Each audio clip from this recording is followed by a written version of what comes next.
Hi guys, welcome to Team Leader Tuesday. My name is Jen and I'm here with Jamie Thompson today to talk to you a little bit about following those fears.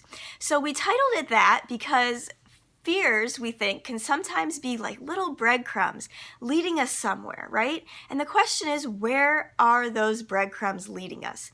So if we completely block out fear and just push it to the ground and kick it to the curb, we're never going to discover where those little breadcrumbs are leading, right?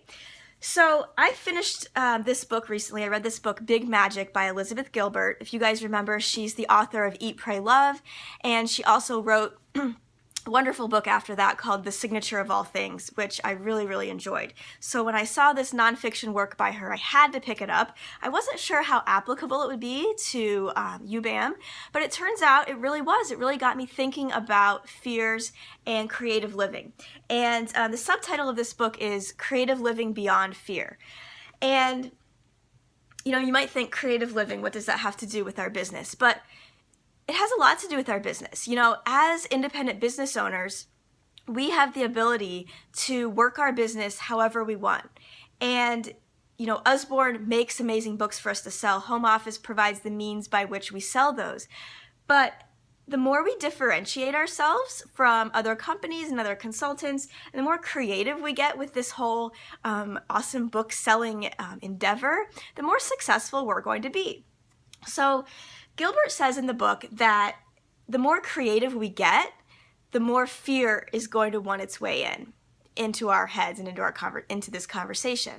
And that's because whenever we start to be really creative with something, uncertainty arises, right? Because whenever we start to be creative and do things a little differently, we're not so sure about what the outcome is going to be. Is this going to be well received? Is it going to work? Is it going to be a flop? Is it going to be an amazing success? We just don't know. So fear is going to want its way in. But the question is, what do we do with that? Do we try to squash fear to the ground and kick it to the curb? Do we let it have decision-making power? What do we do with it? And she starts off this book with a really great analogy, which I thought I'd share here because I think it's a good way to start this training. And that is this analogy of a road trip.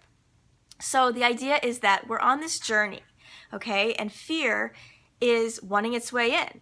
It's like knocking at the car door, wanting its way in. And what do? Do we slam the car door? Do we not let it in? No, we're actually going to let it in. We're going to let it in the back seat, let it stretch out its arms and its legs, let it get comfortable and get cozy in there, okay? But what we're not going to do is we're not going to let fear decide where we're going on this journey. We're not going to let it mess with the radio and change the station. We're not even going to let it say I'm hot or cold and change the temperature. And certainly we are not going to let it drive. Okay, so it's along for the journey and we're going to listen to it and hear it out, but we're not going to give it decision-making power and we're not going to let it direct where we go.